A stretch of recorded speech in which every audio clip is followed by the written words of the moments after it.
हरियाणा और जम्मू कश्मीर के चुनावी नतीजे, लगभग तस्वीर उनकी साफ हो चुकी है। हरियाणा में एक बार फिर बीजेपी जो है वो हैट्रिक बनाने जा रही है। जम्मू कश्मीर में नेशनल कॉन्फ्रेंस की सरकार बनेगी। हरियाणा और जम्मू कश्मीर में वोटों की गिनती अब लगभग अंतिम चरण में है। बात पहले हरियाणा की करेंगे। या बीजेपी हैट्रिक लगाने जा रही है। अब तक जो नतीजे आए हैं उसे देखकर बीजेपी खेमे में जश्न का माहौल है। जो जलेबियां कांग्रेस ने तैयार की थी उसको खाने की तैयारी बीजेपी ने कर ली है। पार्टी के नेता एक दूसरे को बधाई दे रहे हैं, तो वहीं कांग्रेस ने एक बार फिर से हार को देखकर चुनाव आयोग से सवाल पूछे हैं। पार्टी नेताओं का कहना है कि चुनाव आयोग ने काफी धीमी गति से आंकड़े जारी किए। इस समय की बड़ी खबर आपको बता दें, कार्यकर्ताओं को संबोधित करेंगे प्रधानमंत्री नरेंद्र मोदी। 7:30 बजे बीजेपी दफ्तर पहुंचेंगे पीएम मोदी। जिस तरीके से हरियाणा में शानदार जीत दर्ज की है बीजेपी ने, उसी का जश्न आज होगा बीजेपी मुख्यालय में और प्रधानमंत्री नरेंद्र मोदी यहां पर पहुंचेंगे, कार्यकर्ताओं को संबोधित करेंगे। और अमूमन जब भी किसी राज्य के चुनावी नतीजों का ऐलान होता है उसके बाद प्रधानमंत्री नरेंद्र मोदी दीनदयाल उपाध्याय मार्ग पर मौजूद बीजेपी मुख्यालय पहुंचते हैं। ये टाइम 7 बजे का होता है, लेकिन इस बार ये 7:30 बजे का टाइम है। तो जीत का जश्न बीजेपी मुख्यालय में बनाया जाएगा। जाहिर सी बात है, हैट्रिक लगी है। नायब सिंह सैनी की अगुवाई में ये चुनाव बीजेपी ने एक बार जिसको कहा जाए कि एकदम तस्वीर उलट दी है। सुबह जब शुरुआती रुझान आए तो ऐसा लग रहा था कि कांग्रेस क्लीन स्वीप करेगी, लेकिन उसके बाद धीरे धीरे बीजेपी ने गति पकड़ी और अब तो कांग्रेस कहीं भी दिखाई नहीं दे रही है। 35 सीटों पर सिमटती कांग्रेस दिखाई दे रही है। 50 सीटों के साथ बीजेपी ने अपना 2019 का भी रिकॉर्ड तोड़ दिया है। और अगर मैं वोट परसेंटेज की बात करूं तो कांग्रेस और बीजेपी का वोट परसेंट भले ही बराबर है, लेकिन सीटों की संख्या में बीजेपी ने बाजी मार ली है। और इस समय एक और बड़ी खबर आपको बता दें, जीत के बाद नायब सैनी ने पहला बयान दिया है और जीत का श्रेय नायब सैनी ने प्रधानमंत्री नरेंद्र मोदी को दिया है। जीत के लिए पीएम मोदी को बधाई दी है। पीएम मोदी की अगुवाई में ये जीत दर्ज की गई है, ये नायब सैनी ने कहा। तो प्रधानमंत्री मोदी की अगुवाई में ये जीत हुई है, ये नायब सैनी ने बड़ा बयान दिया है। जाहिर सी बात है, हरियाणा में नायब सैनी को खट्टर को हटाकर लगाना बीजेपी के लिए फायदेमंद सौदा रहा और ओबीसी और दलित वोट कहा जा रहा है कि सबसे बड़ी वजह है अगर बीजेपी ने इतनी बड़ी जीत हरियाणा में दर्ज की तो।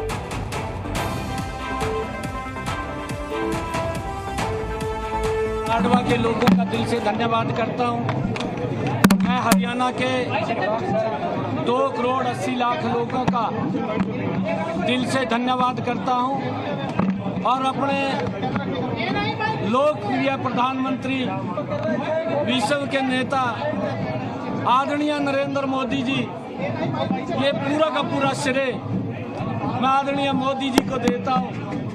उनके आशीर्वाद से, उनकी गाइडलाइन के अंदर, उनकी जो नीतियां हैं, उन नीतियों के ऊपर हरियाणा के लोगों ने मोहर लगाई है। मैं हरियाणा की जनता का जहां दिल से धन्यवाद करता हूं, उनको प्रणाम करता हूं। और चलिए जल्दी से 10 बड़ी बातें हरियाणा चुनाव से जुड़ी हुई आपको बता देते हैं। आप जानते ही हैं बीजेपी ने यहां पर बढ़त ले ली है, हैट्रिक बनाने जा रही है। लगातार तीसरी बार यहां पर बीजेपी सरकार बनाने जा रही है। नायब सिंह सैनी एक बार फिर से मुख्यमंत्री बनेंगे। ओबीसी चेहरा है और इसका बहुत बड़ा फायदा बीजेपी को इस मतदान में मिला है। बीजेपी को सीएम बदलने का फायदा मिला है, जैसा फायदा उत्तराखंड और गुजरात में मिला था।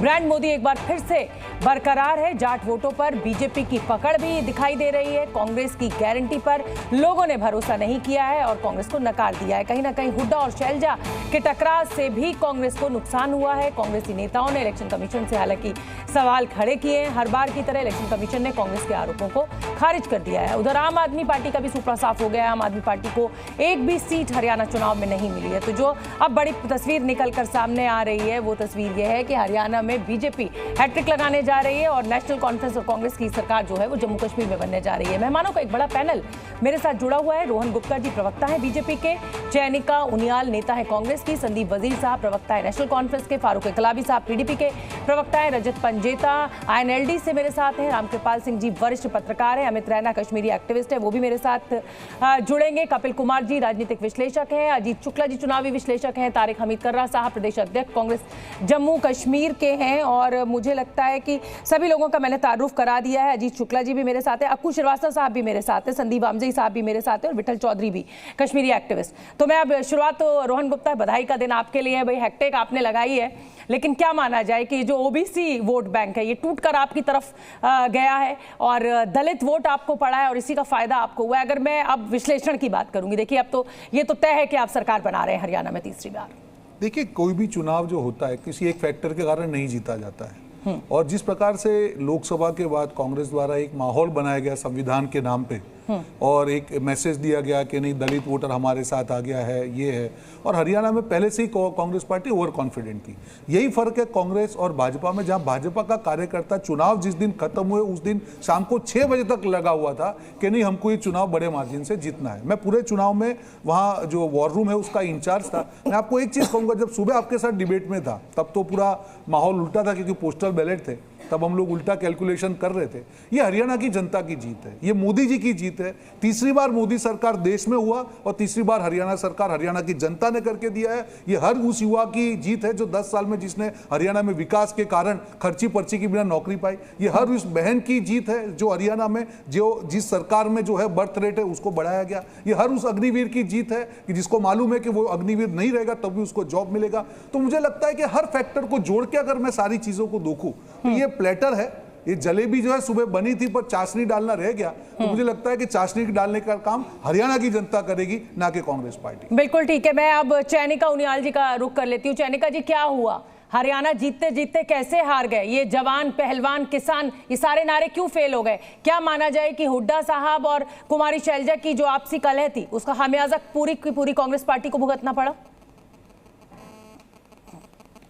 देखिए, कांग्रेस पार्टी जनता के हित के मुद्दे लेकर के मैदान में गई थी और जनता ने जो भी मैंडेट दिया है उसको तो पार्टी को स्वीकार करना ही पड़ेगा। 4 बजे तक सारे नतीजे भी सामने आ ही रहे हैं। पर मैं ये कहूँगी कि ऐसा नहीं है कि कांग्रेस को वोट नहीं मिला है। ये बात अलग है कि वो वोट शेयर जो है सीटों में कन्वर्ट नहीं हो पाया, क्योंकि वोट शेयर की अगर हम बात करें तो कांग्रेस को ज़्यादा वोट मिले हैं बीजेपी से, पर अनफॉर्चुनेट ये है कि वो सीटों में कन्वर्ट नहीं हो पाया। अभी मैं देख रही थी कि एक रिजल्ट मैं अभी भी सुन रही थी कि मात्र 39 वोटों से कांग्रेस के कैंडिडेट हार गए। तो इसको अनफॉर्चुनेट ही कहा जा सकता है। अभी बड़ी हमिंग साउंड आ रही है, आपकी आवाज मुझ तक साफ साफ नहीं पहुंच पा रही है, दर्शकों को भी दिक्कत हो रही होगी। मैं आपके पास आऊंगी, मैं इसको ठीक कराती हूँ। लेकिन संदीप बामजेई, क्या वजह आप देख रहे हैं कि कांग्रेस इतना खराब प्रदर्शन हरियाणा में कर रही है? वोट परसेंटेज जरूर बढ़ा है, 28% से 40% पहुंचा है, लेकिन सीटों में कन्वर्ट नहीं हुआ है। तमाम जो बड़े मुद्दे, जवान, पहलवान और किसान, अग्निवीर, सब कुछ उठाया गया लेकिन सफल नहीं हुई। क्या वजह एक बड़ी आप देख रहे हैं? आई थिंक एक ही अगर वर्ड इस्तेमाल किया जाए तो over confidence. I think from जिस दिन से जून 4 को लोकसभा का जो इलेक्शन का रिजल्ट आया उस दिन के बाद से ही बीजेपी के विरुद्ध कांग्रेस ने एक माहौल बना दिया था हरियाणा में, क्योंकि उनको पता था कि ये इलेक्शन होगा, कि हम ये इलेक्शन जीत चुके हैं, जीत जाएंगे नहीं, जीत चुके हैं। आई थिंक दोनों फादर एंड सन भूपेंद्र हुड्डा जी और दीपेंद्र हुड्डा जी, ये डिफीट उनके नाम पे ज़्यादा है और कांग्रेस पार्टी के नाम पे कम है। दीपेंद्र हुड्डा ने एक जनसंपर्क प्रोग्राम चलाया, गांव-गांव गए, शहरों में गए, डोर टू डोर कैंपेनिंग करी, but obviously it has not cut ice with the voter. अगर आप देखें तो नायब सिंह सैनी जी का जो चेंज किया सेंट्रल गवर्नमेंट ने खट्टर साहब को हटा के, वो तो it's prove to be a master stroke, because एक ओबीसी को आपने आगे लाया, एक पंजाबी को हटा दिया, ओबीसी को आगे लाया। ओबीसी जो हरियाणा की पॉलिटिक्स का एक्सपर्ट था, उसको समझ थी, उनने जो डेवलप 5 महीने में ही जो उनने डेवलपमेंट इनिशिएटिव्स लिए, अग्निवीर का एंटरप्रेन्योरशिप प्रोग्राम किया, बिजली के बारे में भी चेंजेस करे, ये सब चीज़ ऑब्वियसली बीजेपी के लिए बहुत ज़्यादा बेनिफिशियल हुई है। प्रोफेसर कपिल, अगर मैं आपके आकलन की बात करूं, अहंकार शब्द का इस्तेमाल भी किया गया यहाँ पर कुछ पैनलिस्ट के द्वारा कि कांग्रेस पार्टी जो है वो अहंकार में रहती है। खुद हुड्डा साहब के भी अहंकार की बात की गई। क्या माना जाए, समाजवादी पार्टी को हम सीट नहीं देंगे, आम आदमी पार्टी को हम सीट नहीं देंगे, हो सकता है समाजवादी पार्टी आती तो शायद कुछ ओबीसी वोट टूटता, तो क्या इस अहंकार शब्द का इस्तेमाल अगर भूपेंद्र हुड्डा के लिए किया जा रहा है या कांग्रेस पार्टी के लिए किया जा रहा है तो आप इसको सही मानते हैं? नहीं, ये तो बिल्कुल सही है, इसमें तो कोई सोच की बात ही नहीं है और ये अब से नहीं है, ये तो इनके डीएनए में है नेहरू के समय से, अगर इतिहास में आप जाएंगे तो ये तो इनके डीएनए में है। लेकिन देखिए, जहां तक हरियाणा का सवाल है, मैं 2-3 बातें आपके सामने और लाना चाहता हूं जी। जो प्रवक्ता जिन पे ध्यान नहीं दे रहे हैं। मैंने एक अपील की थी हरियाणा के अंदर युवाओं से कि अपने बुजुर्गों से, चाचा ताऊ चौधरी साहब से पूछो कि जब वो सेना में भर्ती थे और पाकिस्तान के बॉर्डर पे पोस्ट होते थे तो उनको कांग्रेस सरकारों की तरफ से क्या आदेश होते थे कि पाकिस्तान की अगर गोली भी चल रही है तो तुम्हें फायरिंग नहीं करनी। और मैं कहा आज के अपने युवाओं से पूछो जो पाकिस्तान के बॉर्डर में पोस्टेड है कि वो आपको शाम को आके चौपाल में बैठ के क्या सुनाते हैं कि जब पाकिस्तान से एक गोली चलती है तो सरकार का आदेश है कि 4 गोली चला के जवाब दो। वो अगर एक मोर्टार छोड़ते हैं तो तोप से जवाब दो। एक चीज। दूसरी चीज, एक लोग अंडर एस्टिमेट कर रहे थे किसान आंदोलन को लेकर के। लोग ये समझ रहे थे सारा किसान आंदोलन के पीछे था। जो छोटा किसान है, गरीब किसान है, कुछ चढ़ूनी हार गए। नहीं, जो मजला किसान है, मैं बताऊं आपको, वो इस जमींदारा किसान के आंदोलन के साथ कभी नहीं था। इस छोटे किसान को तो ये बड़ा किसान कभी मंडी तक नहीं जाना देना चाहता। ये तो मंडी तक कंट्रोल करके बैठ के बड़ा बिजनेसमैन हो गया है। और कौन सी स्टेट ऐसी है जिसने जितनी 26 मेरे ख्याल 26 या 28 उस पे एमआरपी दी हुई है हरियाणा ने अंदर, जिन्होंने एमआरपी दी हुई है इसको। अब एक और चीज बताऊंगा आपको। तो कुल मिला के गलतफहमी का शिकार हो गई कांग्रेस। वो जीत तो गई है विनेश फोकट, लेकिन देखिए गलती क्या है। इतने सारे युवा बैठे हुए हैं। अगर मेरे देश का एक युवा बाई चांस ओलंपिक में 100 ग्राम की वजह से हार गया एक मेडल को, तो एक देश का नेता होने के नाते मेरा ये कर्तव्य है कि मैं उसको दोबारा तैयार कराऊं और दोबारा ओलंपिक में भेजूं कि वो वहां जाकर के फिर देश के लिए मेडल लेकर के आए। पर ये उस खिलाड़ी का अपना फैसला भी होगा। ये सब कुछ देश और देश के नेता नहीं तय कर सकते। एक मिनट, इसमें मैं आपसे डिफर करती हूँ। अगर मैं यहाँ पर बतौर महिला, ये मेरी इच्छा होगी ना कि मुझे आगे क्या करना है अपने करियर के साथ, ये विनेश फोगाट की इच्छा होगी ना, ये विनेश फोगाट की इच्छा होगी। ये पूरा राजनीतिक बनाया गया है शुरू से। ये इसको मैंने रिपोर्टर मैं भी जानता हूँ। और सुनिए एक बात, अगर विनेश की इच्छा ये है तो विनेश की क्या इच्छा गोल्ड मेडल जीतने की नहीं थी, मुझे बताइए। अरे थी ना, लेकिन उसके बाद उनकी इच्छा चुनाव लड़ने की। किस तरीके के उसके बाद उनकी इच्छा चुनाव लड़ने की, उन्होंने खुद संन्यास लिया। उन्होंने वहीं से ऐलान कर दिया। चलिए ठीक है, चलिए मेरे साथ और भी मेहमान हैं, मेरे साथ और भी मेहमान आऊंगी मैं। एक लाइन बस, कि जो इमरती और जलेबी में पहचान नहीं कर सकते, वो जलेबी की दावत कराने चले थे, फैक्ट्री बनवाने चले थे। उन्हें ये नहीं मालूम कि डिब्बे में जलेबी भेजो तो शाम तक जलेबी बासी हो जाती। देखिए, अगर विपक्ष के राजनीतिक दल इस तरीके के इंटरप्रिटेशंस करते हैं तो मुझे समझ में आता है, लेकिन अगर पॉलिटिकल एनालिस्ट इस तरीके से एक रुख अपना लेते तो मुझे थोड़ी सी हैरानी होती है। मुझे हैरानी है आपके बयान पे, मुझे हैरानी है आपके बयान पे, क्योंकि मुझे ऐसा लग रहा है कि आप एक पॉलिटिकल पार्टी से कनेक्टेड हैं। कोई बात नहीं प्रोफेसर कपिल, और अब 4 बजे तक देखिए, इस समय 4:11 हो रहा है और अब तक की जो बड़ी पिक्चर है, जो अपडेट है, वो मुझे लगता है अपने दर्शकों तक हमें पहुंचाना चाहिए। हरियाणा की 90 सीटें और जम्मू कश्मीर की 90 सीटें क्या कुछ कह रही हैं, उसको आप जल्दी से एक बार देख लीजिए। तो हरियाणा में बीजेपी 50 सीटों के साथ आगे है। बीजेपी ने 25 सीटें जीत ली हैं और 25 पर आगे चल रही है। कांग्रेस ने 19 सीटें जीती हैं और 16 सीटों पर आगे चल रही है। ये इलेक्शन कमीशन का आंकड़ा हम आपको बता रहे हैं। आईएनएलडी ने 2 सीटें जीत ली, निर्दलीय 2 सीटें जीत ली हैं और 1 पर हरियाणा आगे चल रहा है। तो ये देखिए, जलेबी बट रही है। हाँ, ये बात है कि इस जलेबी का जिक्र कांग्रेस ने किया, राहुल गांधी ने किया, लेकिन ये कांग्रेस से को तो मिली नहीं जलेबी खाने को, बीजेपी को जरूर ये जलेबी मिल रही है। और अब मैं रामकृपाल जी आपका रुख करना चाहूंगी। देखिए, जलेबी तो बटेगी, राजनीतिक दल है, चुनाव जीते हैं तो जाहिर सी बात है जश्न भी बनेगा। उधर आईएनसी और कांग्रेस के खेमे में बन रहा है नेशनल कॉन्फ्रेंस और कांग्रेस के में यहाँ बीजेपी देखिए तली जा रही है, दनादन जलेबियां और इमरतियां। रामकृपाल जी, ये बताइए कि जो इतनी बड़ी, क्या माना जाए, जाट और गैर जाट, ये आपस में जिसे कहा जाए एक दूसरे का वोट काटा और इसका सीधा सीधा फायदा बीजेपी को मिला। देखिए शोभना जी, एक होता है परसेप्शन, एक होता है सच्चाई। तो कई बार क्या होता है कि सच्चाई दबी रह जाती है और परसेप्शन जो होता है, जो बनता है, वो नुकसान भी पहुंचा सकता है और फायदा भी। देखिए, अमूमन किसी भी समाजशास्त्री से पूछ लीजिए, हमेशा एक भारतीय समाज में एक है 2 तरह के लोग। जैसा कपिल जी ने कहा था, हरियाणा में जाट जो हैं वो माना जाता अपर स्टेटा, यानी वहाँ के समाज में वो एक संभ्रांत तबका है और यही लोग हैं जिनके पास जमीनें हैं।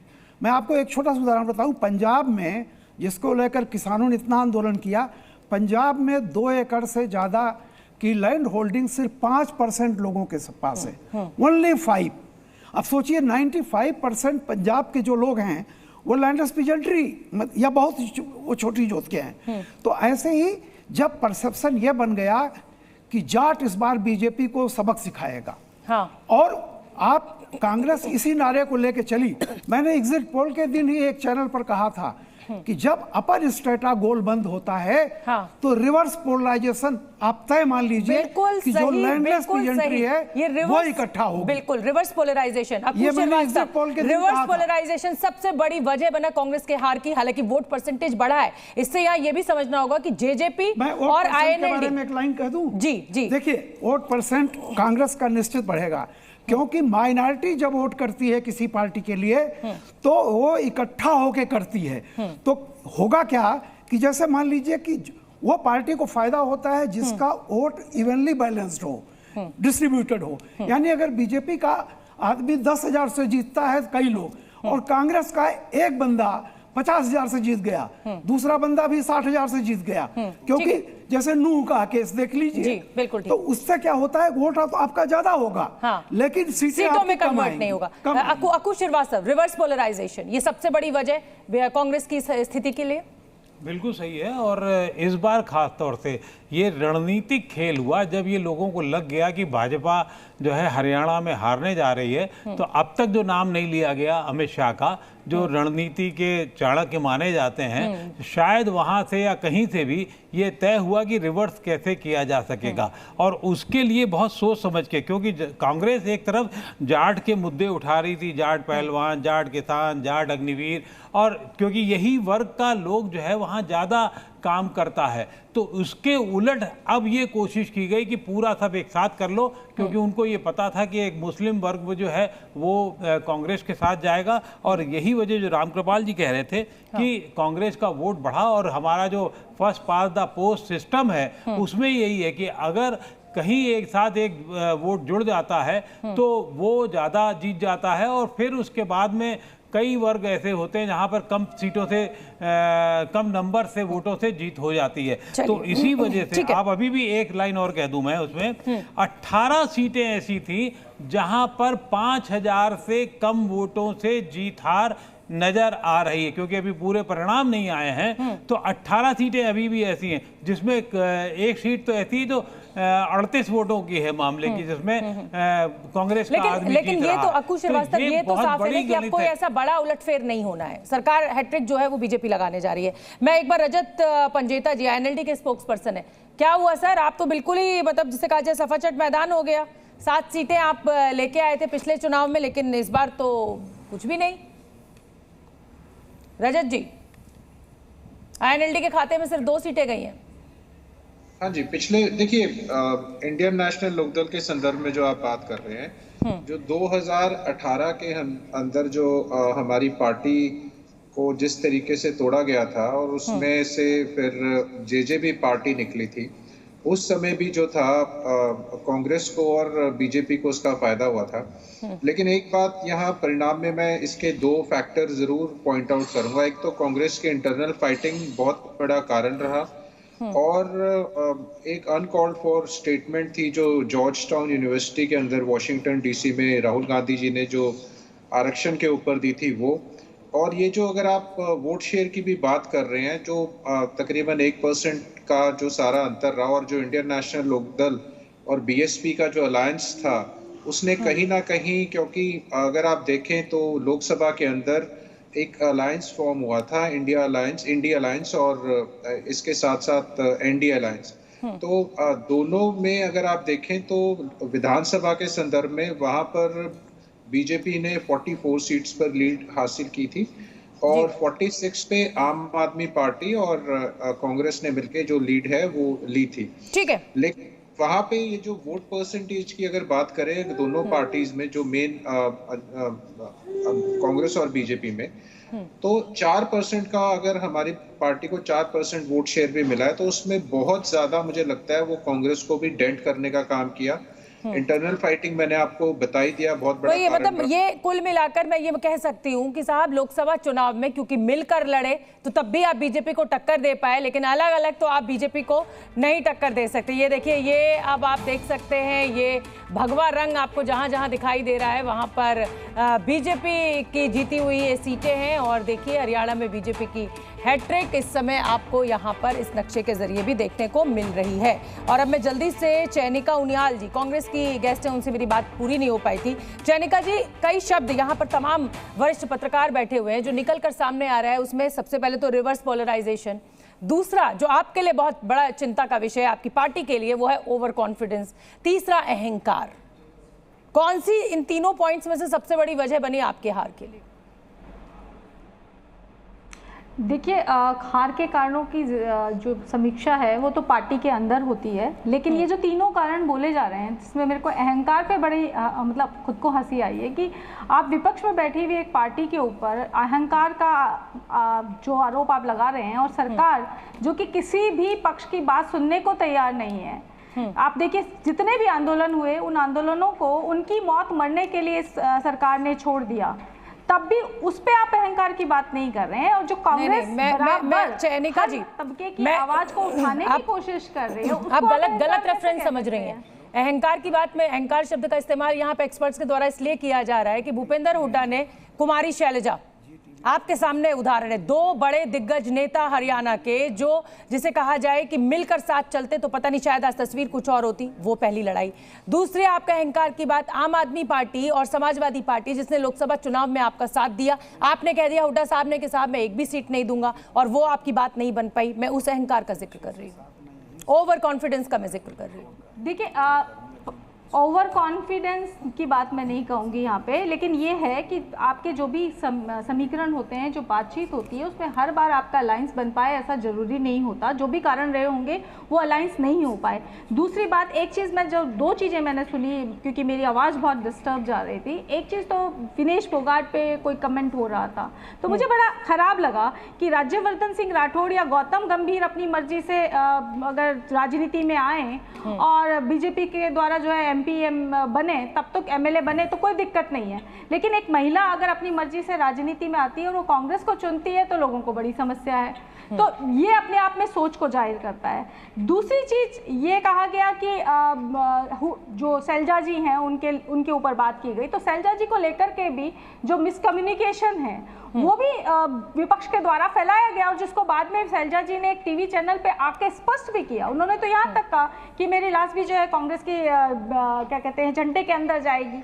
और तीसरी बात जो किसी ने कही कि राहुल जी का स्टेटमेंट रिगार्डिंग आरक्षण, तो मैं ये कहूँगी कि रिगार्डिंग आरक्षण जो राहुल जी का स्टेटमेंट था वो आप कारण नहीं बोल सकते। कारण वो है कि उस स्टेटमेंट को जिस तरह से तोड़ मरोड़ करके पेश करने की कोशिश की गई, वो एक तरीका था कि आप डेंट लगाने की कोशिश कर रहे हो। तो झूठ को इतनी बार बोलो कि लोगों को सच लगने लगे। वो राहुल जी के स्टेटमेंट के ठीक है। अमित रैना भी मेरे साथ जुड़ गए। अमित रैना, पूरी की पूरी तस्वीर बदल गई। आप तो सुबह से मेरे साथ जुड़े हुए थे। यहाँ पर रिवर्स पोलराइजेशन की बात हो रही है, आपका क्या मत है? जाट गैर जाट ये बहुत बड़ी वजह बनी कि गैर जाट एकदम एकजुट हो गया और ओबीसी और दलित ने मिलकर बीजेपी को वोट दिया और इसीलिए इतनी बड़ी सीटों की संख्या बीजेपी के हक में खड़ी हुई।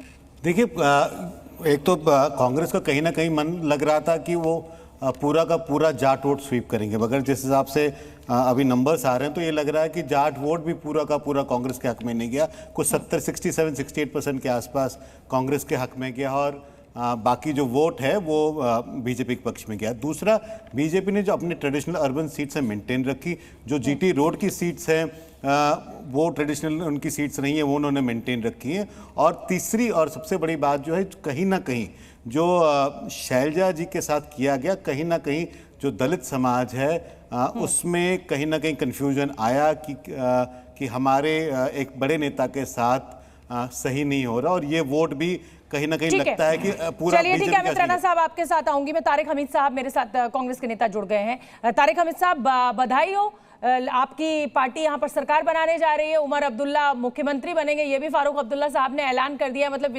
विधायक दल की बैठक के ये ऐलान भी हो गया। ये कैसा अनुशासन है आपकी पार्टी में, आपके गठबंधन में?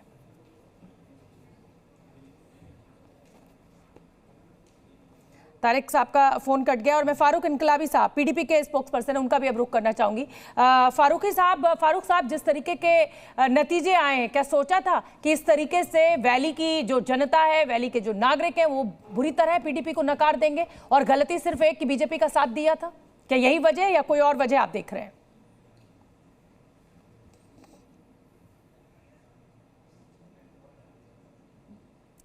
फारूक साहब से भी मेरा नई बात हो पा रही है। मैं संदीप वजीर साहब नेशनल कॉन्फ्रेंस के स्पोक्स पर्सन है, उनका मैं रुख करूंगी। संदीप वजीर साहब, बहुत बहुत बधाई, सरकार बनने जा रही है और फारूक अब्दुल्ला साहब ने तो ऐलान भी कर दिया कि उमर अब्दुल्ला साहब मुख्यमंत्री होंगे। लेकिन मेरा सवाल ये है, ये कैसा अनुशासन है आपके गठबंधन में? बिना विधायक दल की बैठक के ही मुख्यमंत्री घोषित कर दिया जाता है और जब बीजेपी कहती है कि ये परिवारवाद है तो आप कहते हैं कि नहीं, ये परिवारवाद नहीं है। नहीं, इसमें परिवारवाद कैसा है? विधायक जो चुन के आए हैं उमर साहब के फेस पे ही तो इलेक्शन लड़ा था। हमने उमर साहब के फेस पे ही इलेक्शन लड़ा था।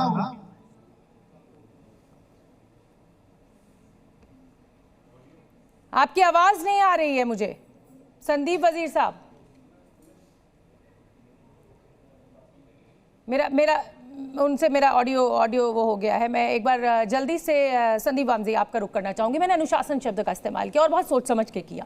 इसलिए किया कि अभी विधायक दल की बैठक नहीं हुई। आप किसी भी पार्टी से बात कीजिए, मैं बीजेपी का भी आपको बोलूंगी, उनका भले ही अंदर खाने तय हो कि कौन मुख्यमंत्री बनेगा, लेकिन एक फॉर्मेलिटी के लिए विधायक दल की बैठक तो होती है। ये किस तरीके के गठबंधन के नियम निभा रहे हैं नेशनल कॉन्फ्रेंस? पॉलिटिक्स अलग है। हाँ, वहाँ तो ये इलेक्शन ऑब्वियसली उमर अब्दुल्ला के नेतृत्व में लड़ा गया है और एक्चुअली ये जो इलेक्शन है इसमें 2-3 चीज़ सामने आई है। एक, पीडीपी का तो बिल्कुल ध्वस्त हो गई है और पीडीपी ने जो बीजेपी के साथ अलायंस किया था उसका खामियाजा वो भुगत रही है। एनसी ने actually it is perform better than it was expected to और मुझे लगता है कहीं ना कहीं पीडीपी का जो वोट है वो ट्रांजिट किया है एनसी की तरफ और जो अवामी इत्तेहाद पार्टी इंजीनियर रशीद की है और जो जमाती कैंडिडेट्स खड़े हैं उसमें वो अभी देखना पड़ेगा कि उसमें से कितने कैंडिडेट जैसे सर्जन बरकटी है या अफजल गुरु के भाई हैं। बीजेपी जो है यहाँ पर सरकार बनाती हुई तो किसी भी हालत में दिखने नहीं है।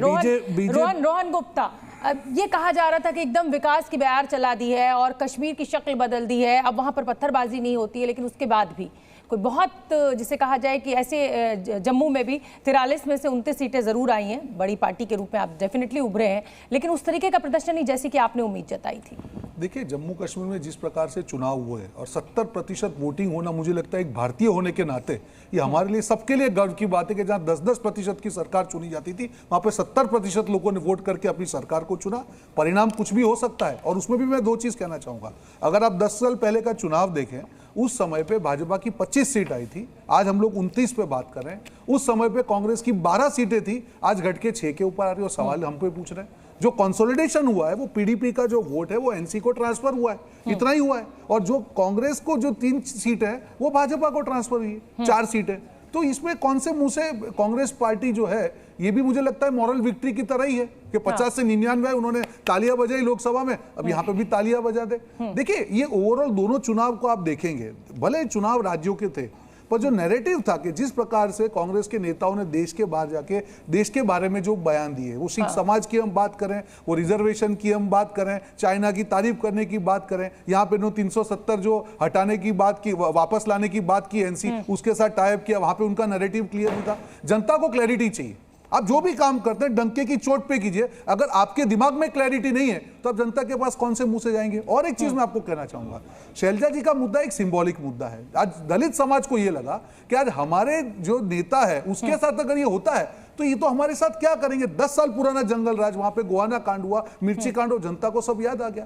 हरियाणा का चुनाव 4 मुद्दों पे लड़ा गया, जातिवाद, परिवारवाद, जंगल राज और भ्रष्टाचार। ये चारों 4 को नकार के रख दिया। कश्मीर पे रहना चाहूंगी रोहन जी, क्योंकि अब हरियाणा पे तो हमने काफी चर्चा कर ली। और संदीप वजीर साहब, ये कैसा अनुशासन है? विधायक दल की बैठक हुई नहीं और आपने अपना मुख्यमंत्री घोषित कर दिया, ये क्या चल रहा है? संदीप वजीर साहब, देखिए, अब आपको मेरी आवाज आ रही है? हाँ, आ रही है मुझे। हाँ, देखिए बात यह है कि उमर साहब के फेस पे ही हमने इलेक्शन। मैं संदीप वजीर साहब आपके पास आऊंगी। बड़ी मुश्किल से तारिक हमीद साहब का फोन हमें मिल पाया है, तो मैं एक आध सवाल उनसे ले लूं और फिर मैं आपके पास आ रही हूं। तारिक हमीद साहब, यही सवाल मैंने संदीप वजीर साहब से भी पूछा था, यही आपसे। उमर अब्दुल्ला मुख्यमंत्री होंगे बिना विधायक दल की बैठक के, आपने तो तय कर लिया। आपके किस तरीके के गठबंधन में यह अनुशासन है? देखिए, ये नेशनल कॉन्फ्रेंस का इंटरनल मैटर है, इसमें हम I can not comment on that. ठीक है। तारिक हमीद साहब, मुझे ये बताइए कि कांग्रेस का ओवरऑल अगर प्रदर्शन की बात की जाए तो कोई बहुत अच्छा नहीं रहा है। अगर वोट परसेंटेज की मैं बात करूं तो बीजेपी सबसे ज्यादा वोट परसेंटेज यहां पर लेने में कामयाब रही है। कांग्रेस कहां है? जी हाँ जी, आप जो आप कह रही हैं कि बीजेपी का काफ़ी अच्छा प्रदर्शन रहा जम्मू में, दैट इज़ राइट। जहाँ तक कश्मीर का ताल्लुक है, कांग्रेस का बहुत अच्छा यहाँ पे परफॉर्मेंस रहा है। जो स्ट्राइक रेट है वो काफ़ी अच्छा रहा है। अलबत्ता जम्मू के जो फैक्टर्स हैं उसमें एक फैक्टर, जब हम अभी जम्मू गए थे मालूम करने के वास्ते, इंटरेक्ट करने के वास्ते अपने कैंडिडेट्स से, तो एक कॉमन चीज़ इमर्ज होके आई थी, वो था non cooperation of the administration, जिसमें पुलिस एडमिनिस्ट्रेशन का ज़्यादा अमल दखल था। उनके कहने के मुताबिक 3 दिन पहले से ही जो पुलिस नाके इन प्लेस किए गए थे वो पुलिस नाके गायब हो गए थे, और जिसकी वजह से ferrying of money and ferrying of liquor जो थी वो फैसिलिटेट हो गई थी। और इसमें एक और शिकायत ये आई कि even ambulances were used for ferrying such things, so that could be one of the factors. And जो बाकी फैक्टर्स हो सकते हैं, we shall have to introspect about that. And वो अभी जब रिजल्ट्स पूरे निकलेंगे उनसे बात होगी तभी पता चलेगा। ठीक है। तारिक हमीद साहब, कहा जा रहा था कि जम्मू कश्मीर में सीधी लड़ाई, चलिए वैली में तो यह है कि भाई पीडीपी और नेशनल कॉन्फ्रेंस आ जाती है, लेकिन जम्मू में सीधी लड़ाई कांग्रेस और बीजेपी के बीच में, वहां भी आप कुछ नहीं कर पाए, क्या वजह? जम्मू में हिंदू वोटर को बांट नहीं पाए, ऐसा लगातार बीजेपी के बड़े बड़े नेता कह रहे हैं। हरियाणा का भी जिक्र कर रहे हैं और जम्मू के हिंदू वोटर का भी जिक्र कर रहे हैं। आप सवाल करती रहेंगी, जवाब भी तो सुनिए। जहाँ तक ये कहना है कि बीजेपी का मुकाबला कांग्रेस के साथ सीधा मुकाबला सिर्फ जम्मू में था, ये कहना गलत है। कश्मीर में भी हमारा मुकाबला बीजेपी और उनके जो ये सब्सिडरीज थी उनके साथ था। आप इसका अंदाज़ा नहीं कर सकती कि बीजेपी ने जो एक नेफेरियस डिज़ाइन यहाँ पे अडॉप्ट किया, that was putting independent candidates. Jammu में देखिए 2 या 3 कैंडिडेट करते थे एक कॉन्स्टिट्यूंसी में, यहाँ 10 और 20 की तादाद भी एक कॉन्स्टिट्यूंसीज में थी। when they saw that their scheme and their experiment of ABC has failed, they created a novel method of fragmenting the votes as far as Kashmir is concerned, और उन्होंने 10-10, 20-20 लोगों को इसमें मैदान में उतारा। So you cannot say that Congress fought BJP only in Jammu. We fought more extensively and they fought more extensively against us in Kashmir Valley as well. तो इसका मतलब आप ये कह रहे हैं कि जो निर्दलीय उम्मीदवार खड़े किए गए, या अंतिम सवाल है मेरा, मैं जानती हूँ आप व्यस्त हैं, ये अंतिम मेरा सवाल है कि इसका मतलब आप ये कह रहे हैं कि जो निर्दलीय उम्मीदवार खड़े किए गए और जो वोट बटा, उसके पीछे बीजेपी की रणनीति है, बीजेपी का हाथ है, बीजेपी की मनी पावर है? बिल्कुल उन्हीं की रणनीति, बिल्कुल उन्हीं की रणनीति, बिल्कुल उन्हीं की रणनीति है। ठीक है, बहुत बहुत धन्यवाद तारिक हमीद साहब। मैं जल्दी से संदीप वजीर साहब का रुख कर लेती हूँ। संदीप वजीर साहब, ये कैसा अनुशासन है? देखिए, तारिक हमीद साहब ने तो टाल दिया, उन्होंने कहा मैं इस पर जवाब नहीं दूंगा, ये नेशनल कॉन्फ्रेंस जाने, लेकिन बिना विधायक दल के बैठक के आप लोग नेता चुन लेते हैं, ये थोड़ा अटपटा लगता है डेमोक्रेसी में। देखिए, मैं आपको एक बात समझनी होगी हमें कि ये जो इलेक्शन लड़ा गया है, ये उमर साहब के फेस पे ही लड़ा गया है। उमर साहब के फेस पे ही हमने ये इलेक्शन लड़ा है, और इसमें कोई कुछ हिडन फैक्ट नहीं है कि कोई, अगर आप किसी भी एमएलए जो चुन के आए हैं उनसे पूछेंगे तो वो आपको खुद ही बता देंगे कि वो किसको चीफ मिनिस्टर बनाना चाहते हैं। ठीक है, ये फॉर्मली नहीं डिक्लेयर हुआ है, लेकिन हर आदमी की जुबान पे, हर वर्कर की जुबान पे उमर अब्दुल्ला का ही नाम है। तो अरे ऐसे ही होता है साहब, जब बीजेपी मोदी के चेहरे पर चुनाव लड़ती है उसके बाद भी वो संसदीय दल के नेता चुने जाते हैं। मतलब कोई कायदा कानून, कुछ नियमावली तो होती होगी ना। अरे सबके मुंह पर है, इसका क्या मतलब है कि कोई भी नेता आए और ऐलान कर दे कि साहब ये प्रधानमंत्री होंगे? वो फारूक साहब ने ऐलान किया है, वो सर्वे सर्वा है नेशनल कॉन्फ्रेंस के, कोई किसी और ने तो ऐलान नहीं किया है। मतलब ये मान लिया जाए संदीप जी कि एक आदमी का रूल है आपकी पार्टी पे, डेमोक्रेसी जैसी कोई चीज नहीं है, कोई ऐसा लोकतंत्र पार्टी के अंदर नहीं है जो फारूक साहब तय कर देंगे बस वही हो जाएगा। मैं जल्दी से अब रुक कर लेती हूँ अजीत शुक्ला जी का रिप्लाई करने का मौका दीजिए प्लीज।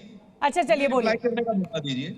क्या बीजेपी के अंदर ये बात कोई कहने की हिम्मत कर सकता है कि पहले हम विधायक दल का नेता तय करेंगे या पार्लियामेंटेरियंस बैठेंगे और वो बताएंगे कि प्राइम मिनिस्टर कौन होगा?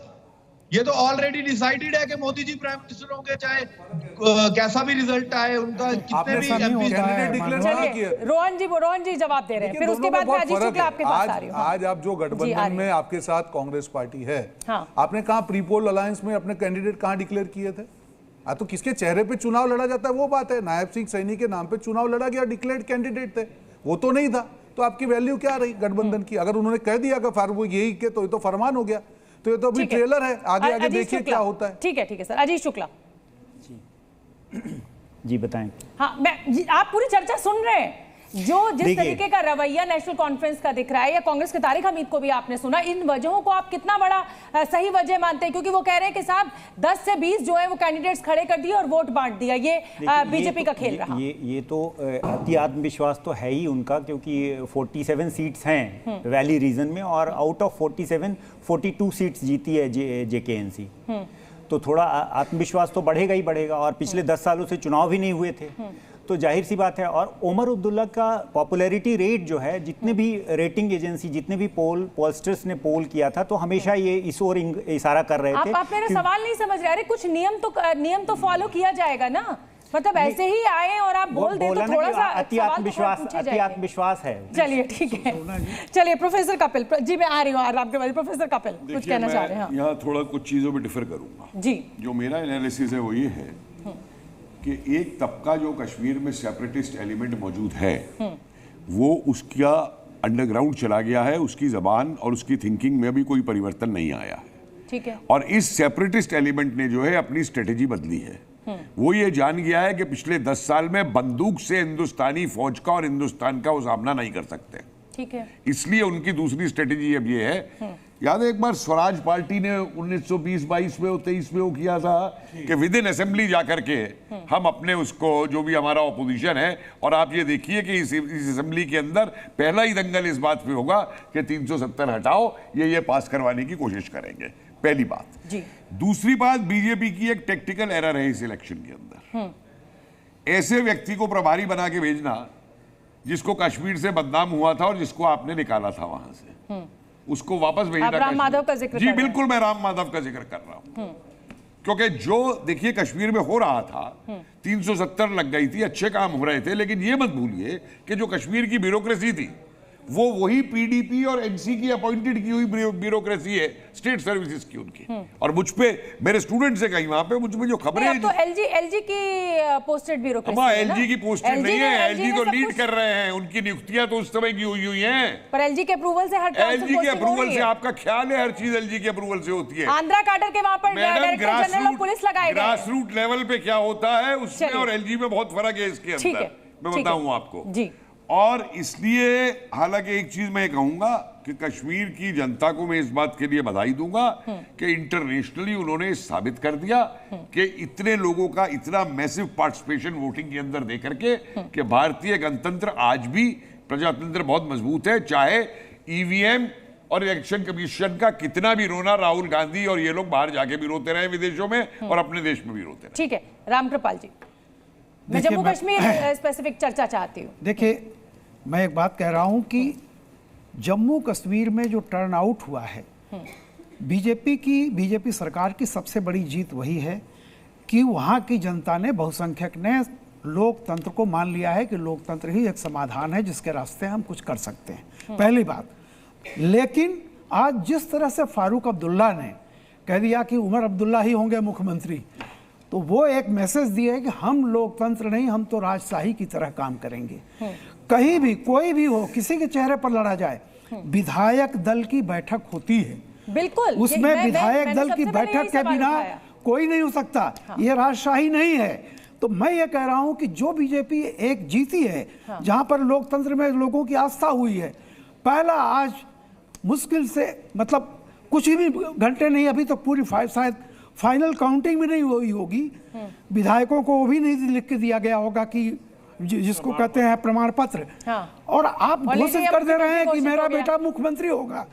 तो परिवारवाद और राजशाही। मैं आऊंगी आपके पास। इस समय एक बड़ी खबर आ रही है और हरियाणा में हार पर कुमारी शैलजा का बयान सामने आया है।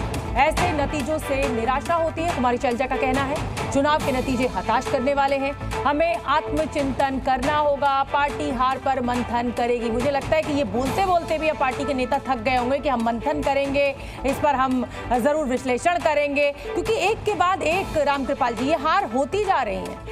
देखिए बाइट एक बार सुन लेते हैं, फिर मैं आपके पास आ रही। सुन लेते हैं कुमारी शैलजा ने क्या कुछ कहा। निराशाजनक है नतीजे। हम सुबह तक हमें पूरी उम्मीद थी, हमारे सभी वर्कर बहुत निराश हैं, क्योंकि इन्होंने जो 10 साल सहा है कांग्रेस पार्टी के लिए, इन्होंने खून पसीना बहाया है। आज जब ऐसा नतीजा आता है तो निराश हो जाते हैं सब। निराशाजनक बात है ये, लेकिन अब हमको इन सब बातों को देखते हुए नए सिरे से आगे सोचना होगा, क्योंकि जो ये अभी चल रहा है बिजनेस एज यूजुअल, ऐसा तो नहीं चलेगा। कहाँ हमारी कमियां रही हैं, क्या कमियां रही हैं, इसके बारे में देखना होगा। कौन जिम्मेवार रहे, पार्टी को किस तरह से स्टेट में सींचा नहीं गया, तालमेल नहीं रखा गया, जो कौन लोग हैं जो जिम्मेवार थे सबको साथ लेकर चलने के और पार्टी को एक दिखाने के और सबको बैलेंस आउट करने के, वो भी बातें हैं। ये देखिए, मैं जल्दी से चैनिका जी का रुख कर लेती हूँ, आऊंगी रामकृपाल जी आपके पास। चैनिका जी, आज जो भूपेंद्र हुड्डा और कुमारी शैलजा साथ साथ दिख रहे हैं, अगर पूरे चुनाव में साथ दिख गए होते तो शायद आज तस्वीर कुछ और होती। राहुल गांधी को हाथ तक एक दूसरे का पकड़वाना पड़ा, तब कोई समन्वय नहीं दिखा, लेकिन आज जब हार हुई है तो जाहिर सी बात है कि दोनों साथ दिखाई दे रहे हैं। अगर ये साथ पहले होता तो कुछ और होता था। देखिए, ये मेरे को लगता है कि गलतफहमियां बाहर से फैलाई गई ज़्यादा थी, जितना था नहीं उससे ज़्यादा लोगों ने उसको दिखाने की कोशिश की। पर मैं एक चीज़ यहाँ पे कहना चाहूँगी कि अभी अभी बात हो रही थी कि विधायक दल की बैठक होनी चाहिए, फिर जो है मुख्यमंत्री होना चाहिए। पर आप एक चीज़ बताइए, अगर राजस्थान में वास्तविक रूप से विधायक दल की बैठक हो जाती और विधायकों से उनकी राय मान ली जाती, तो क्या यहाँ पे पश्चिम मुख्यमंत्री बन पाता?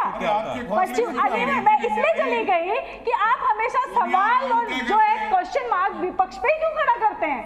कभी कभी बीजेपी ठीक है आदि है पारिवारिक दास्तान। रामकृपाल जी अपनी बात पूरी कर लीजिए, रामकृपाल जी पूरी कर लीजिए, फिर मैं अक्कू श्रीवास्तव के पास जाऊंगी। मेरे पास वक्त कम है अब। हाँ जी, मैं केवल 2 बातें ये कह रहा हूँ कि पहली बात तो ये है कि कांग्रेस की जो आज की हार है उसका एक कारण रहा कि जो लोग ये सोच रहे थे कि जो जून में लोकसभा के परिणाम आए थे उसके चलते वो लोग ये सोच रहे थे कि शायद ये संविधान को लेके घूमना किताब को और आरक्षण खत्म हो जाएगा। ये ऐसी काठ की हांडी थी जो एक ही बार चढ़ सकती है, वो फूट गई।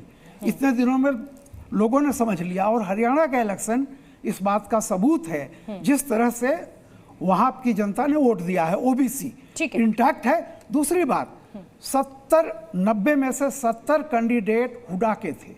वो चाहे हुडा ने खुद तय किए हो, लेकिन ये बात कोई माने न माने, लेकिन ये करीब मेजॉरिटी उनके कैंडिडेट थे। तीसरी बात जो मैं कह रहा हूं कि एक चीज ये है कि अब ये वो सारी चीजें नहीं चलेंगी आगे, और ये संजीवनी बूटी है बीजेपी के लिए। मैं बता दूं, नहीं बिल्कुल है। महाराष्ट्र चुनाव से पहले जहां ये कहा जा रहा था कि साहब हरियाणा भी हारेंगे, महाराष्ट्र में भी स्थिति खराब है, झारखंड में भी, संजीवनी बूटी महाराष्ट्र और झारखंड के लिए मिल गई। अक्कू श्रीवास्तव जी, संजीवनी बूटी मिल गई है। इस नतीजे के तौर पर हैट्रिक बनाना, एंटी इनकम्बेंसी, किसान नाराज है, अग्निवीर योजना, बहुत सारे ऐसे मुद्दे थे जो बीजेपी के खिलाफ खड़े हो रहे थे। मैं तो मानता हूं कि 8 अक्टूबर के नतीजे जो हैं 2024 के नतीजे से ज्यादा बड़े हैं। उसकी वजह यह है कि हरियाणा को हारा हुआ मान लिया गया था बहुत पहले, और वहाँ अगर स्प्रिंग बोर्ड डाइविंग जिसे जो खेलते हैं जानते हैं, एकदम से उछल कर ऊपर आ जाना, ये अपने आप में बहुत बड़ी बात है। तीसरी बार जीत करना, नीचे आना, नीचे रहना और फिर अचानक उससे सबसे बड़ी जीत होना, ये बहुत बड़ी बात है। दूसरा, भारत के नाम का एक झंडा होगा, चाहे वो जम्मू कश्मीर में किसी की सरकार बनी, लेकिन वो भारतीय लोकतंत्र की सरकार है, भारतीय लोकतंत्र का निशान है। वहाँ भारतीय चुनाव आयोग का निशान है, वहाँ पर भारत के नाम पर आस्था है, चाहे वो दिखावा हो, अच्छी हो, बुरी हो, लेकिन वो जो अंतर्राष्ट्रीय स्तर पर है, भारत के नाम की एक मुहर के साथ आगे बढ़ेगा। तो इसलिए इस विजय को बहुत सकारात्मक रूप से मानना चाहिए। और आज की जीत, जैसे कि रामकृपाल जी भी कह रहे थे, मैं अब बिल्कुल अंतिम सवाल मैं अब प्रोफेसर कपिल से लेना चाहूंगी। बोलना चाहते थे 75 साल आज़ादी के हो चुके, उससे ज़्यादा समय हो चुका है, लेकिन आज भी जाति और धर्म के नाम पर इस देश में वोटिंग हो रही है, चाहे वो ओबीसी की हो रही हो, जाट की हो रही हो, दलित की हो रही हो। ये मुझे लगता है कि थोड़ा सा परेशान करने वाली बात है। देखिए, ऐसा है कि सारे एनालिसिस चुनाव से पहले आते हैं। जाट उसके साथ चला गया, अहीर उसके साथ चला गया, गुजर उसके साथ चला गया, ठाकुर वहां गया, ब्राह्मण गया। लेकिन आप किसी भी चुनाव के आंकड़े उठा के और रिजल्ट्स उठा के देख लीजिए, और अगर उसमें आप ये जातिवाद हिसाब लगा के चलेंगे, हिंदुस्तान के युवाओं ने, और विशेष तौर से 14 के इलेक्शन, 19 के इलेक्शन के अंदर इस जातिवाद को तोड़ा है। ये जितने युवा बैठे हैं, आप इनसे पूछिए क्या ये जातिवाद पे वोट देंगे या प्रोग्राम के ऊपर वोट देंगे। पूछिए इनसे, किसी से भी, उस पर वोट देंगे। और ये हम भूल जाते हैं, हम लोग जाति जाति जाति जाति करके, क्योंकि जाति जो है, जाति में बांटना, अंग्रेजों ने भारत में एक पॉलिसी अपनाई थी, डिवाइड एंड रूल। और हमारी सरकारों ने, कांग्रेस ने पॉलिसी अपनाई, रूल एंड डिवाइड। सिर्फ जाति नहीं, धर्म के नाम पर भी बांटा जा रहा है। मैं जल्दी से चैनिका उनियाल जी का रुख कर लेती हूँ।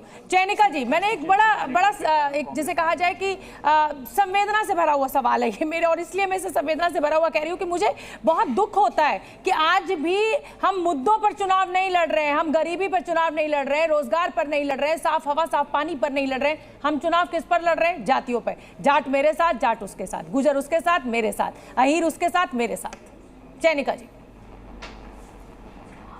जी, ये एक दुखद पहलू तो है कि सिर्फ जाति ही नहीं, हम धर्म के नाम पे भी चुनाव लड़ रहे हैं, लेकिन मुद्दे हमारे बीच में कभी बहुत ज़्यादा पीछे गौण हो जाते हैं। हम इस पे बात नहीं करते कि कौन शिक्षा को ज़्यादा आगे बढ़ाने की बात कर रहा है, कौन शिक्षा में बजट लाने की बात कर रहा है। हम इस पे बात नहीं करते कि कौन चिकित्सा सुविधाएं जो है लोगों के लिए फ्री में उपलब्ध कराने की बात कर रहा है, कौन सस्ता जो है परिवहन लाने की बात कर रहा है। उन पे हम बात नहीं करते हैं, हम बात सिर्फ और सिर्फ उसी पे करते हैं। तो लेकिन मेरा ये मानना है कि कांग्रेस ने इसको मुद्दा बनाने की कोशिश की है, पहले भी की है, आज भी की है, और मुझे लगता है कि कांग्रेस आगे भी इन चीजों को मुद्दा बना करके आगे बढ़ेगी। ठीक है, संदीप वजीर साहब, अब आप क्योंकि सरकार बनाने जा रहे हैं, इसलिए सवाल मेरा आपसे यही है कि क्या जम्मू कश्मीर के लिए आपका रोड मैप है? प्लीज रिपीट कीजिए, मैं सुन नहीं पाया आपकी बात। क्या रोड मैप है आपका? अब आप सरकार बनाने जा रहे हैं तो आप क्या कश्मीर के लिए करेंगे? 370 को वापस लाने की बात राहुल गांधी कर चुके हैं, हालांकि वो मुमकिन नहीं है, आप भी जानते हैं, लेकिन और क्या कुछ कश्मीर के लिए आप करने वाले हैं? क्योंकि आपने हमारा शायद मैनिफेस्टो पे गौर नहीं किया है। हमारा मैनिफेस्टो क्लियर है, जो हमने मैनिफेस्टो में वादे किए हैं वो हम जरूर पूरा करेंगे।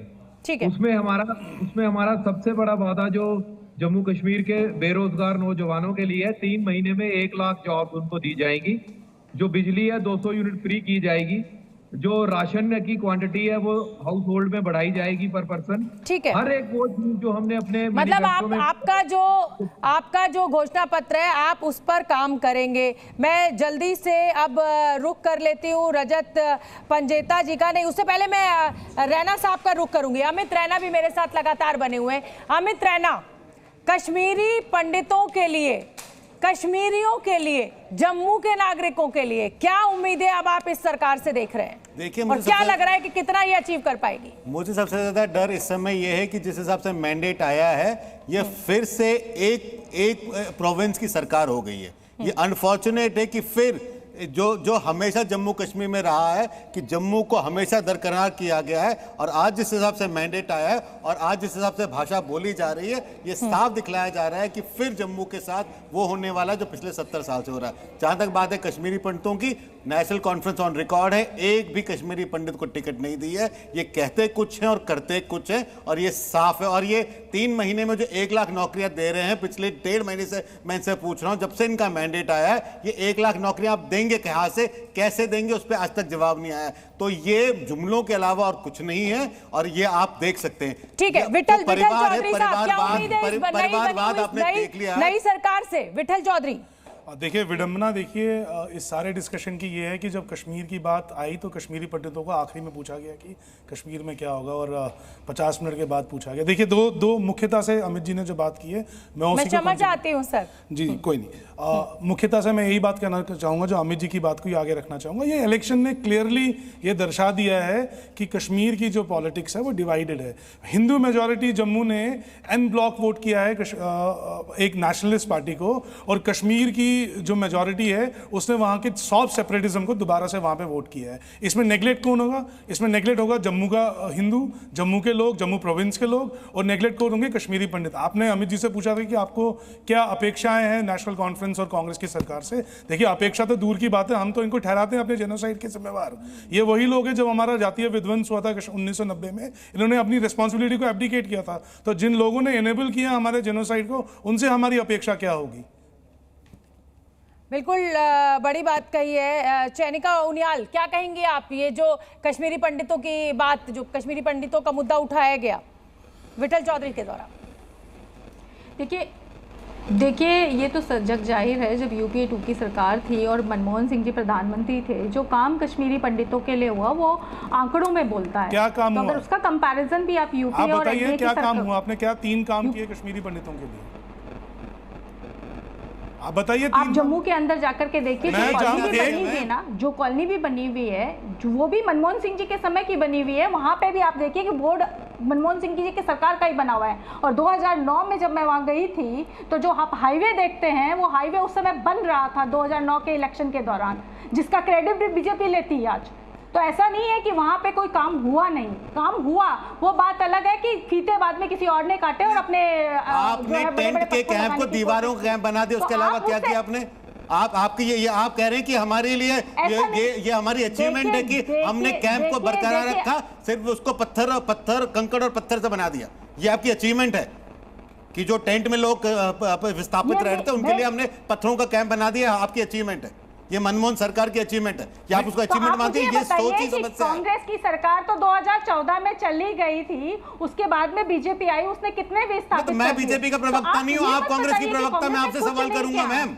आप कह रही हमने काम किया, मैं आपसे सवाल पूछ रहा हूँ, क्या काम किया आपने? जवाब ये सवाल तो बीजेपी से सवाल पूछ ही रहे ना। आपसे पहले तो बीजेपी से ही सवाल पूछा, आपसे पहले तो बीजेपी से सवाल पूछा। कश्मीरी पंडितों ने तो इस बार कहा था कि नोटा पे वोट करेंगे, हमारे लिए कुछ नहीं है, नोटा पे वोट करेंगे। हमने तो अपना जवाब दे दिया था। आप अभी अपनी बड़प्पन कर रहे हैं कि मैं आपसे सवाल पूछो, क्या किया आपने? सुनिए तो सही, जब आपने सवाल पूछा है तो सुनिए ना। आप सुनने को राजी नहीं है तो मैं क्या कहूँ? नहीं मैम, आप कह रही हैं, मैं सुन रहा हूँ। बताइए, आप या तो डेटा दीजिए, ये आप जो ग्लोबल डायलॉग्स मार रहे हैं वो नहीं चल सकता ना। आपने एक काम, मैं आपको बता रहा हूं आपने क्या काम किया। आपने जो कपड़ों के टेंट थे उनको आपने पत्थर का बना दिया कैंप का। और उसके अलावा बता दीजिए एक कन्विक्शन। आपकी वो पार्टी थी जिसने यासीन मलिक को अपने ऑफिस में बुलाकर, प्रधानमंत्री ने, ये दूसरी अचीवमेंट थी उनकी, उन्होंने यासीन मलिक को अपने ऑफिस में बुलाकर उसके साथ चाय पी, केक खाया, बिस्किट खाया। अगर आप पीछे जाएंगे इतिहास में, सुनिए, आप अगर इतिहास में जाएंगे तो वैसी फोटो आपको अटल बिहारी वाजपेयी जी के साथ भी दिख जाएगी। तो आप ये नहीं कह सकते अटल बिहारी वाजपेयी ने अगर गलत किया तो आप कह रही है कि लाइसेंस मिल जाता है, ये लाइसेंस मिल जाता है कांग्रेस को कि वो उससे बड़े आतंकवादी को अपने पास बुलाएंगे। आप ये कह रही हैं कि लाइसेंस मिल गया कांग्रेस को कि उसने छोटे आतंकवादी को बढ़ाया तो हम उससे बड़े आतंकवादी। मैं ये कह रही हूँ, मैं सिर्फ ये कहना चाह रही हूँ कि डायलॉग किसी भी लोकतंत्र का एक हिस्सा होता है। तो किनके साथ डायलॉग करेंगे आप? आतंकवादियों के साथ, जिन्होंने एयरफोर्स ऑफिसर्स को मारा, उनके साथ डायलॉग करेंगे आप? चलिए ठीक है, बस आतंकवादियों को पकड़ने वाली कांग्रेस थी और आतंकवादियों को छोड़ने वाले जो है बीजेपी की सरकार थी। फिर तो 1989 में बीजेपी ने जो सरकार बनाई है 1979 में 70 से ज्यादा। चलिए ठीक है, आप सभी मेहमानों का बहुत बहुत धन्यवाद।